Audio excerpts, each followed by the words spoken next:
Hey, how are you? I'm Kate Brockmeyer, founder of Be Badass and Brilliant, an online sales development platform that is ready to help you kick ass, take names, and build a strong, long-term, sustainable business. So I'm so excited that you've decided to kick ass and that you're ready. Oh, target market is my favorite. I'm such a nerd. It's one of my favorite things to talk about because it's something that so many people in business don't actually know. So a lot of times when I ask people who's your target market, they'll say women with children. Cute. That's not a target market. That's not real, right? That's not a market.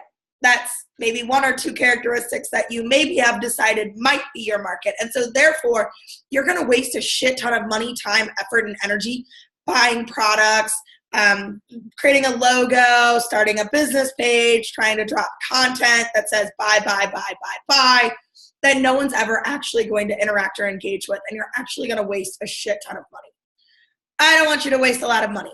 I want you to have a really strong foundation so that you can build out a business that's a legacy for your family that does everything that you need it to do. One of my favorite quotes is, "This is not a dress rehearsal, it's your real life." And that's how I want you to wake up every day and approach your business and the way that you think about it. Target market is such a huge piece of what I teach to my clients because it truly becomes the foundation of everything that you do. It is the strongest building block in the tower.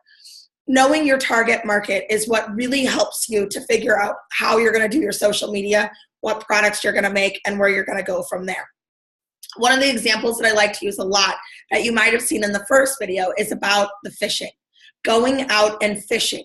And if you go out and you fish in a lake that you've never been to, that you don't know where to find the best fish, that you don't know what the fish loves, you don't know what the fish eats, you don't know what time of day they surface, and you know nothing about that fish, how in God's name do you ever expect to catch them, right? You don't.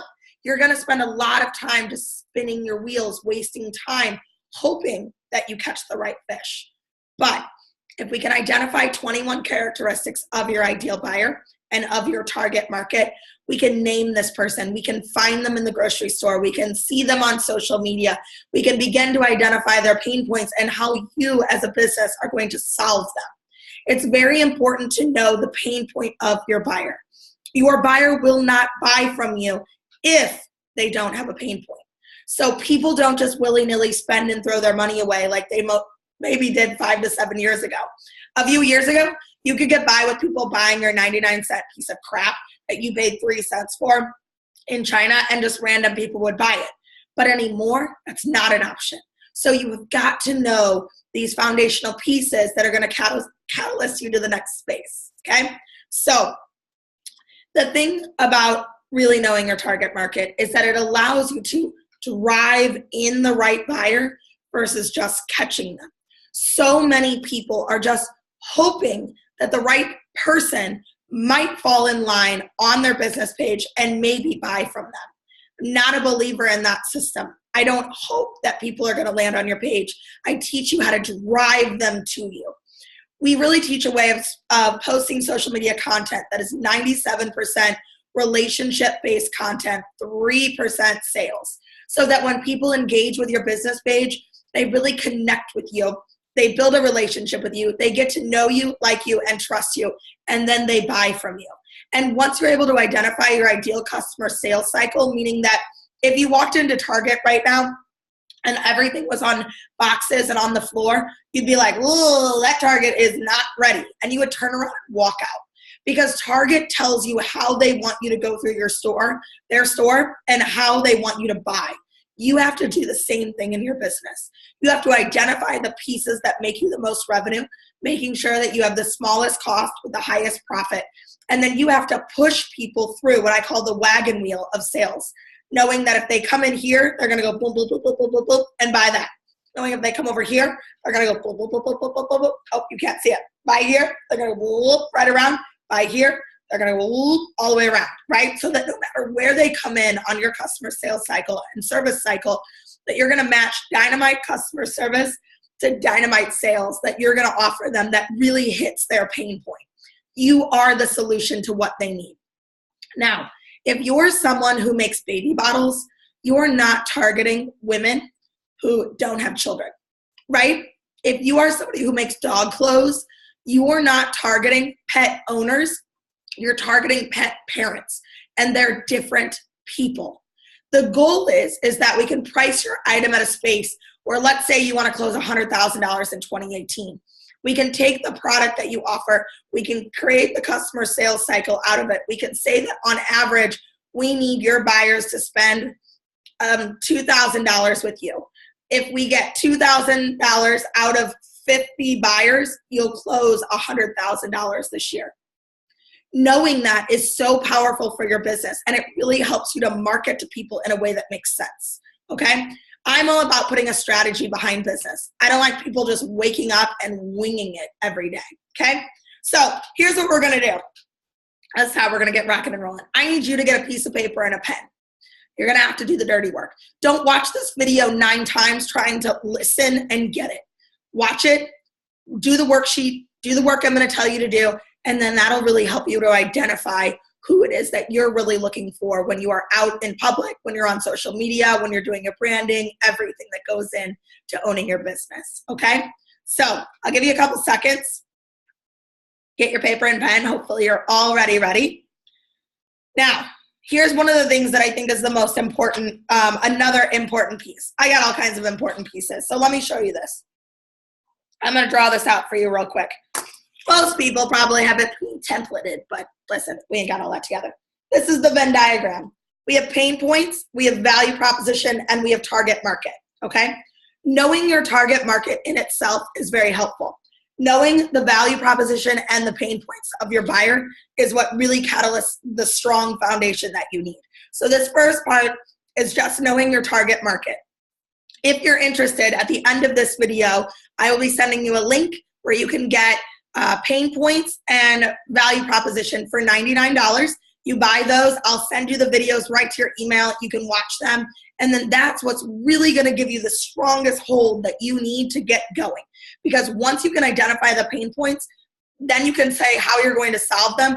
And now you can go to your target market and say, I've got this. I can help you do this. And here's how. All of this feeds into what I teach later in life in my program, which is an old school sales method. You're welcome to Google it. It's called AIDA, attention, interest, desire, and action. If we don't know the target market, we don't know the pain points, and we don't know what we solve, we can't sell, okay? So hopefully you've got your pen and paper by now and you're really ready to rock this out with me because I'm super excited to do it with you. P.S. I wake up like this, so if you follow me at Be Badass and Brilliant Monday through Friday at 8 a.m., it's like this all the time. However, by Friday, like today, I typically am totally losing my voice. I talk way too much during the week, but it's so worth it because I absolutely love what I'm doing. Okay, number 1, is your buyer male or female? You can also move into male or female energy, or you can say male or female. If you sell bras, primarily, you're looking for females. Just is what it is. Let's be real cut and dry about it. Let's not bullshit around. Male or female. Here's the deal with this target market space. Let me interrupt real quick. Knowing your target market is part identifying clients that you want to run with and part identifying people who have the pain point. So as you're doing this, you have to pick one or the other. It's not a wishy-washy shit. Let me tell you about Claire and Nancy. I have 2 ideal buyers. Claire is 32 years old. She lives in the suburbs. She's post-corporate. She has 2 children who are 4 and 6. Her whole life, she dreamed of becoming a stay-at-home mom. She became a stay-at-home mom, and she realized that being at home was not nearly as fun as she actually thought it would be. So she started a side hustle. Her side hustle grew. She sold to the neighbors. She sold to a friend. She sold to the girl at school. And all of a sudden, people are hunting her down, trying to buy her product. Claire is going, oh, shit. Now what do I do? And her friend says, you got to talk to Kate Brockmeyer. Kate Brockmeyer is your girl. Boom, she comes to me. Claire is my ideal buyer. She needs community, she needs foundations, and she's ready to kick ass and take names in her business, okay? That's Miss Claire. I gave you a couple characteristics of her. Nancy is the other one. Miss Nancy is in her 50s. She has 3 grown children who have gone off to school, college, married, whatever, living their own lives. Her husband was a lawyer, a doctor, some sort of professional, and she spent the last 20 years of her life making sure that all the kids were taken care of and the husband was taken care of. And now she's 50. Miss Nancy is ready to kick ass and take names in her life. She wants a business. She doesn't quite know what she wants to do yet, but she knows that she wants to do it right and do it right the first time. I love Miss Nancy because she's loving and kind and she's outgoing, but she's not here for any bullshit. So she's ready to just rock through it, make it happen, and get to her real life and her real dreams and whatever else it is that Nancy wants to do for Nancy, okay? This allows me to make sure that the courses, that the workshops, that the Facebook Lives, that everything I do really targets Nancy and Claire, okay? I wanted to say that before we got started, but I kind of forgot. So now, when we look into male or female, it helps you to better identify. The other space that I say that you want to look at this is if you're going to throw a Christmas party at the end of the year, who are the top 10 clients in the room? You don't want to be somebody who starts a business and 3, 4, 5 years down the line are making 17 grand a month, but you hate every single person that you're working with. It's not fun. Been there. It's not a good gig.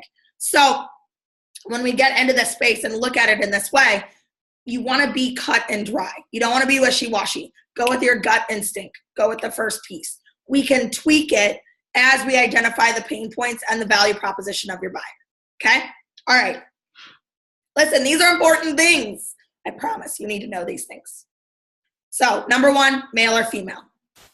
Number 2, age within 4 years.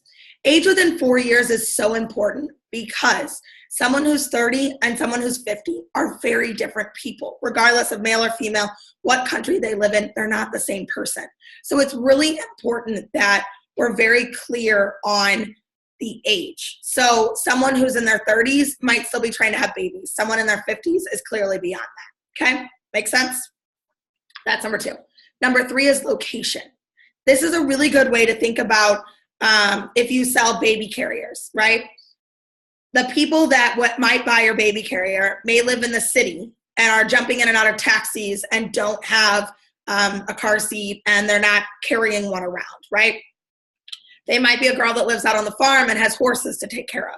But it's most likely probably not going to be your minivan soccer mom. She might have it for a hike or to go to the zoo or for a soccer game, but she's not using it all the time. She's not dependent on being able to baby wear her child to get around in life.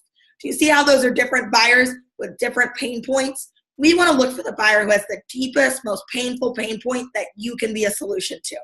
Now, many of you might be sitting there and saying, I'm a luxury item. Who's going to buy this? Being a luxury item is the most important pain point because the pain point is that they either don't have the time or they don't want to make what it is that you make. They don't have the skill set. If you are a small batch artisan or a service-based provider, your skill set is unique to you. We charge people in our Price to Thrive workshop on how to price to thrive using your skill set. We don't do cost of materials times 3 plus 60% for your hourly. That's bullshit. We don't do that. So we really focus in on making sure that you're priced to thrive and looking at this target market and tweaking things to make sure it fits. But this is just a great place to get started, okay? Location, suburb, country, city. Suburb, country, city, pick one, okay? Number 4, married or single. Is your buyer married or single? This is important. Depends on if they have 2 incomes in their house. If you're selling a $12,000 item, having 2 incomes is going to be really beneficial for your buyer, right? Okay. Kids, no kids, that's kind of 1, and then pet parent. So you have to decide, do they have children? Do they not have children? Or do they have animals that they treat like children? All 3 very different people. If you think about the 3 people in your life, one that has kids, one that doesn't have kids, and one that treats their chihuahua like they birthed it, all 3 very different people. You can begin to identify characteristics about each one of those people that are different than the other one. That's what we're looking for. We're looking to pull away all the muck and the mud and the yuck and really zone in and niche in on our ideal buyer. Okay, so that was 5. Number 6 is income level. What is their income level? We don't believe in being affordable. We're not affordable as a perception. It's not a reality. So don't wake up every day and be like, I want to own an affordable business. Don't do that shit because that's ridiculous. Don't be affordable. Price to thrive. But think about their income level. What kind of income do they need to have to be able to buy your product? If someone is homeless and you're selling heaters, like house heaters, not your buyer. If someone lives in the country and you're selling Light posts, like lights for their front yard, probably not very needed. There's a reason they live on 20 acres in the fracking dark. They don't want your light posts. They don't want to draw attention. They're good, right? So it's important to think about those types of income level. Depends on what part of the area that they might live in, how that impacts and plays. Make sense? Hopefully it does. If it doesn't, please feel free to let me know. I'm always totally down to answer questions. Is your buyer an employee or a business owner? An employee with a 9-to-5 mentality is a very different mentality of a business owner. So think about that one. Is your buyer an introvert or an extrovert? Introvert or an extrovert? Let me give you an example. I had 2 clients. One was a home organizer. One was a home watch company. We're like, oh, baller, great referral partners, collaborative partners. You guys should be throwing business all the time. About 3 months went by and neither one of them had gained any business from the other one. Why not? Why weren't they able to flip business? When it came down to it, and we did the 1 to 21, which we did much later, of their target markets, we realized that the home organizer is an extrovert, a spender, probably more conservative, has close-knit family, and is online shopping. The introvert is distrustful, doesn't waste their money on online piddly stuff, isn't having a lot of people, and is saving all of their money to go on a big trip, and they don't have close-knit family that they would just ask to watch their dogs. So that's how you can see that the home watch company and the home organizer are actually not good fits for each other because they have very different ideal buyers. Okay? Okay. All right, the next one is liberal or conservative.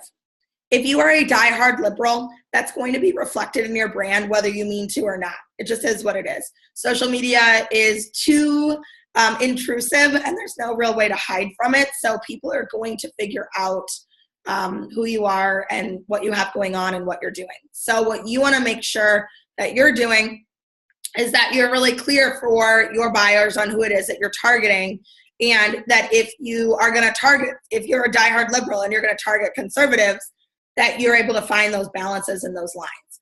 Now, a lot of people will say it doesn't matter that they're liberal or conservative. Kind of does. There are lots of things that are going to pop up throughout the growth of your business that might make an impact. If you are looking for liberal, atheist people and your brand talks about God, you're going to have a disconnect. Okay? So it is important to start figuring those things out and keeping those things in mind. It also helps us to figure out whether you going and selling plastic cups at a LGBTQ Pride Fest is where your buyer is going to be or not, right? So it does play a role. Spiritual or religious or atheist?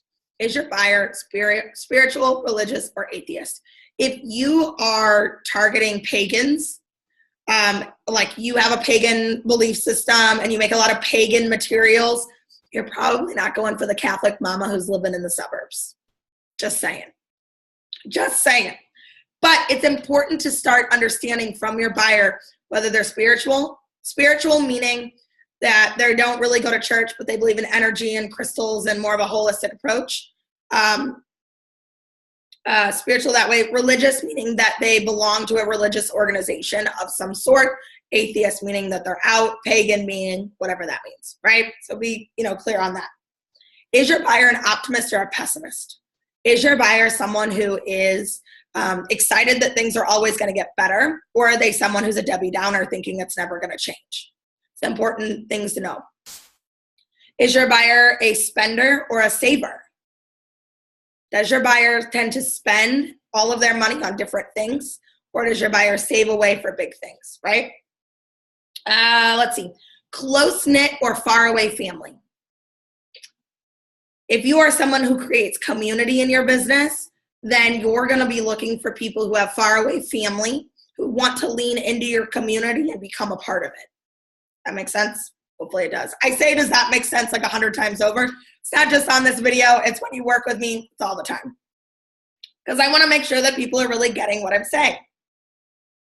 The next one is, do they put themselves first or others first? So if they tend to be a community giver and they're always putting other people first, then they might not be the type of people who are going to go out and get a massage, right? So the people who are going to get a massage are not going to be the ones that are necessarily putting everyone in front of them. They're the ones that are like, look, girl, get out my way. I got to get my massage. I'm out, right? Self first, other first. Leader or follower?